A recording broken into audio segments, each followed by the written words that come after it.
இயேசு கிறிஸ்து உங்க மேல ரொம்ப அக்கறை உள்ள ஒரு தேவன். ஆண்டவர் நம்முடைய ஒவ்வொரு காரியத்தையும் கவனித்து அறிகிற ஒரு தேவன்.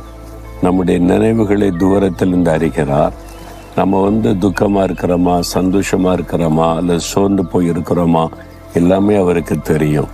இன்றைக்கு நீங்கள் எந்த அளவில் உங்களுடைய மனதில் ஒருவேளை பாதிக்கப்பட்டிருக்கலாம், சரீரத்தில் ஒருவேளை பலவீனப்பட்டிருக்கலாம், அல்லது நீங்கள் சோர்ந்து போன நிலைமையில் இருக்கலாம். எனக்கு யார் இருக்கிறாங்க அப்படின்ற ஒரு சூழ்நிலை உங்களுடைய மனதில் ஒரு பாதிப்பை உண்டாக்கி இருக்கலாம். அதாவது ஒரு சமயம் ஒரு மகளோடு கூட நான் பேசி கொண்டிருந்த போது கண்ணீரோடு அந்த மகள் சொன்ன ஒரு வார்த்தை என்னன்னா, எனக்கு அப்பா இருக்காங்க, அம்மா இருக்காங்க, எல்லாரும் இருந்தும் யாருமே இருந்த மாதிரி எனக்கு தெரியல. ஏன்னு சொன்னால் அவங்களுடைய அன்பு இல்லை, அவங்களுடைய அரவணைப்பு இல்லை, அவங்களுடைய அக்கறை இல்லை. ஏதோ அந்த குடும்பத்தில் வாழ்ந்து கொண்டு இருக்கிறேன். ஏன்னா என்னை பற்றி அவங்களுக்கு ஒரு அக்கறையும் இல்லை என்று சொல்லி, நான் என்ன படிக்கிறேன்னு எங்கள் அப்பாவுக்கு தெரியாது, நான் என்ன செய்கிறேன்னு தெரியாது, என்னை விசாரிக்கிறதில்லை, என்னை கவனிக்கிறதில்லை. அதாவது எல்லாரும் இருந்து ஒரு அனாதை என்பதாக அந்த மகள் சொன்னாள். அந்த மாதிரி ஒரு ஃபீலிங் உங்களுக்கு இருக்குதா? குடும்பம் இருக்குது, மனைவி இருக்காங்க, கணவர் இருக்காங்க, பிள்ளைகள், பெற்றோர் எல்லாரும் இருக்கிறாங்க. எல்லாம் இருந்துமே எனக்கு யார் இருக்கிறாங்க அப்படின்ற ஒரு உணர்வு காணப்படுகிறதா?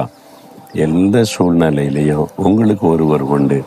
அவர் யார் தெரியுமா? உபாகமம் 33:27 அநாதி தேவனே உனக்கு அடைக்கலம், அவருடைய நித்திய புயங்கள் உனக்கு ஆதாரம். தேவன், அநாதி தேவன், என்றென்றைக்கும் இருக்கிற தேவன் உங்களுக்கு அடைக்கலமாக இருக்கிறார். அவருடைய புயங்கள் உங்களுக்கு ஆதாரம். யாரையாவது கட்டிப்பிடிச்சு அழனும் போல இருக்கிறது அப்படின்னு சில சமயத்தில் தோணும், பார்த்துருக்கீங்களா? மனிதர் உள்ள பாரம் அழுத்த யாரிடத்திலாவது சொல்லி அழணும், யார் மீதாவது சாய்ந்து அழணும், அது மாதிரி தோன்றும். அந்த மாதிரி சூழ்நிலையில் இருக்கிறீங்களா? ஆண்டவர் தன் கரத்தை நீட்டி சொல்லுகிறார், நான் உனக்கு அடைக்கலம், என்னுடைய புயங்கள் உனக்கு ஆதாரம். நீ வா, என் மார்பிலை சாய்ந்து கொண்டு அழு, உன் பாரத்தை என்னிடத்தில் சொல்லிவிடு, நான் பார்த்து கொள்கிறேன் சொல்லுகிறார். அவ்வளவு அற்புதமான ஆண்டவர். சிறு குழந்தைகளை இயேசுவண்டை கொண்டு வந்த போது அவர்களை அணைத்து கொண்டு ஆசீர்வதித்தார் என்று வேதத்தில் சொல்லப்பட்டு இருக்கிறாரு. நீங்கள் அவருடைய பிள்ளை தானே? அவர் தகப்பனாக அணைத்து கொண்டு ஆறுதல் படுத்துகிற தேவன். அவர் சொல்லுகிறார், நான் உனக்கு அடைக்கலமா இருக்கிறேன், என்னுடைய புயங்கள் உனக்கு ஆதார பாதுகாப்பா இருக்குது, பிறகு எதுக்கு நீ கலங்கணும் என்பதாய் சொல்லுகிறார். நமக்கு ஒரு அடைக்கலமாக ஆதரவாய் இருப்பதற்கு நமக்காக சிலுவையில தன்னை பலியாய் கொடுத்தார். தன்னுடைய இரத்தத்தை எல்லாம் நமக்காய் சிந்தினார்.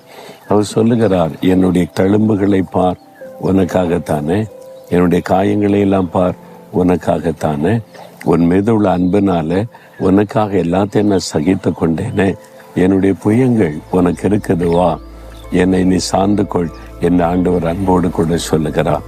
நீங்க இப்போ உங்களுடைய மனதில் இருக்கிற பாரத்தை சொல்லணும். எனக்கு யாருமே இல்லைன்ற மாதிரி ஃபீலிங் இருந்தா, இயேசு இருக்கிறார், அடைக்கலமா இருக்கிறார், ஆதாரமா இருக்கிறார். அவருடைய மார்பிலை சாய்ந்து கொண்டு கண்ணீரோடு உங்களுடைய பாரத்தை சொல்லிடுங்க. ஒரு ஆறுதல் உள்ளத்தை நிரப்பும்.